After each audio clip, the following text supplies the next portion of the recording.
Ketika bendera Aceh berkibar di Konvensi Dunia Melayu ke-21 di Kamboja.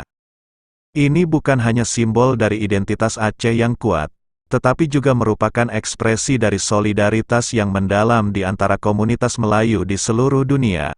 Acara ini memberikan peluang berharga bagi perjuangan Aceh untuk mendapatkan dukungan internasional yang lebih luas, terlebih lagi. Kehadiran khusus Patani, yang juga menghadapi situasi serupa, menunjukkan tingginya solidaritas antara komunitas yang menghadapi tantangan yang serupa dalam perjuangan menuntutkan hak dan keadilan. Respons positif terhadap kehadiran bendera Aceh dan delegasi Aceh tidak hanya berasal dari komunitas Melayu di seluruh dunia, tetapi juga dari negara-negara lain yang telah mengalami perjuangan serupa. Bosnia, misalnya, memberikan respon positif yang menunjukkan bahwa pengalaman perjuangan mereka.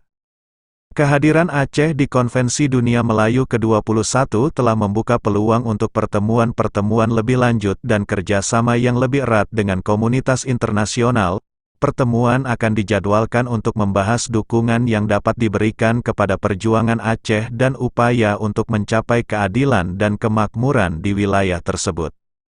Ini adalah langkah yang penting dalam perjuangan Aceh, menandai dukungan yang terus berkembang dari komunitas internasional dan menunjukkan bahwa perjuangan untuk keadilan dan kemakmuran adalah nilai-nilai universal yang tidak terbatas oleh batas geografis. Dengan bendera Aceh berkibar di acara penting ini, pesan bahwa Aceh tidak sendirian dalam perjuangannya sangat jelas, dan harapan untuk masa depan yang lebih baik terus membara.